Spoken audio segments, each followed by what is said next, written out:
अच्छा भाई, इस वीडियो में हम बात करेंगे जब एक या एक से ज़्यादा वेव एक दूसरे के ऊपर सवार हो जाए या एक दूसरे से टकरा जाए।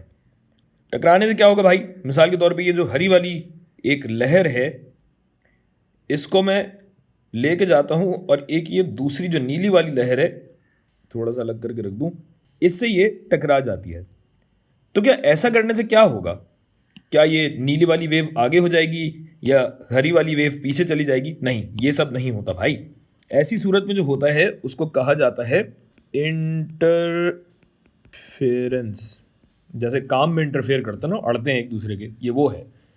सो इंटरफेरेंस क्या है कि जब दो वेव एक दूसरे के ओवरलैप हो जाएं, एक दूसरे को ओवरलैप करें या एक दूसरे पे सवार करना ही एक्चुअली ट्रांसलेशन सही होगी, लेकिन ट्रांसलेशन से ज़्यादा समझिए।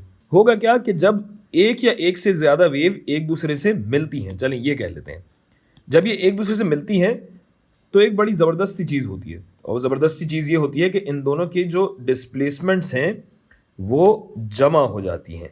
मिसाल के तौर पे अगर इन दोनों वेव्स का, हरी और नीली वेव्स का एम्पलीट्यूड होता ए, नीली वाली भी यहीं बना दूँ, नीली वाली का भी ए होता, तो हमारे पास नतीजतन एक और वेव आती जिसका एम्पलीट्यूड होता इन दोनों के एम्पलीट्यूड्स का हासिले जमा, यानी 2a हो जाता। अच्छा, और बात सिर्फ एम्पलीट्यूड पे नहीं है या इस पे भी नहीं है कि वेव की शक्ल कैसी है। मिसाल के तौर पे आपको हो सकता है कभी इलेक्ट्रॉनिक्स वगैरह पढ़ने का इत्तेफाक हो तो आपका वास्ता पड़ेगा स्क्वायर वेव से। तो मिसाल के तौर पे एक वेव ये है, दूसरी वेव ऐसी है, अभी ठीक हो जाएगी शक्ल। अच्छा जी, इसका एम्पलीट्यूड मिसाल के तौर पे 1 सेंटीमीटर कहूँ और फ़र्ज़ कीजिए कि ये है तकरीबन 1.5 सेंटीमीटर कह देता हूँ, चलिए। तो अगर ये दोनों वेव एक दूसरे के ऊपर सवार हो जाएंगी तो क्या होगा? वही होगा कि इन दोनों के जमा होने से एक नई वेव शक्ल लेगी और उस नई वेव के पार्टिकल्स का जो खिसकाव है वो इन दोनों के पार्टिकल्स के खिसकाव का हासिले जमा होगा।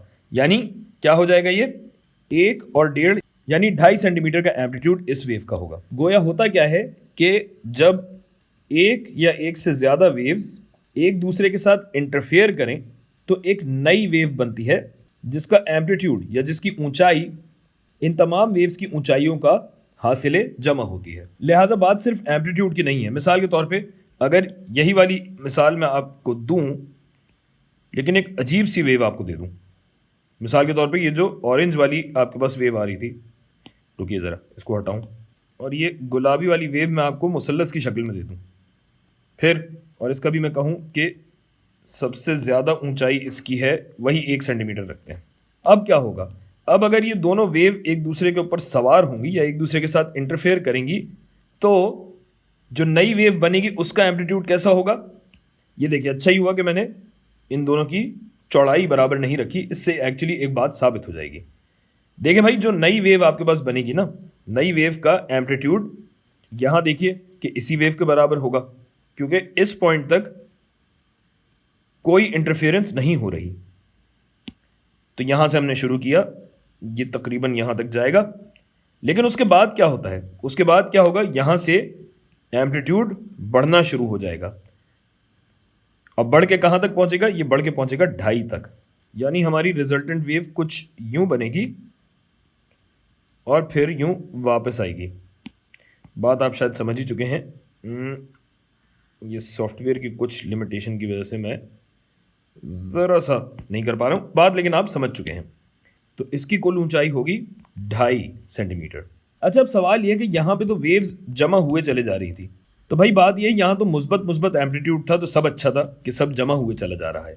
लेकिन क्या ऐसा भी होता है कि कहीं ये डिस्प्लेसमेंट, ये रिजल्टेंट वेव की जो डिस्प्लेसमेंट है, रिजल्टेंट वेव का जो खिसकाव है या ऊंचाई है, क्या ये कभी कम भी होती है या घटती है? या अगर हमारे पास मनफी डिस्प्लेसमेंट हो, मनफी खिसकाव हो तब?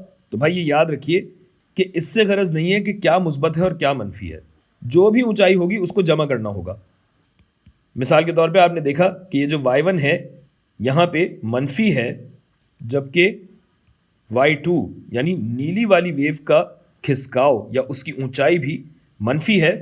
तो क्या हो जाएगा? हमारे पास नई वेव आएगी जिसका खिसकाव या ऊंचाई होगी मनफी जमा, यानी वही चीज़ जो मुस्बत एक्सिस पे हो रही थी वो अब मनफी एक्सिस पे भी होगी।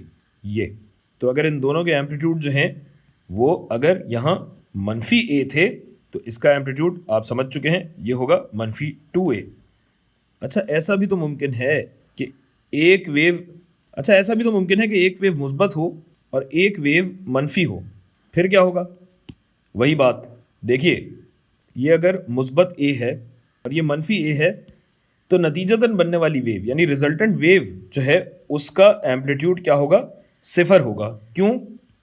क्योंकि प्लस ए प्लस माइनस ए जो कि वाई टी का एम्पलीट्यूड होना था वो कुल मिला के बनेगा सिफर। इस तरह तो वेव्स का एक दूसरे से टकराना, एक दूसरे से मिलना, एक दूसरे के ऊपर सवार होना इंटरफेरेंस कहलाता है, जबकि इनके खिसकाव जमा होना यानी ये उसूल जो है ये होगा प्रिंसिपल ऑफ सुपरपोजिशन।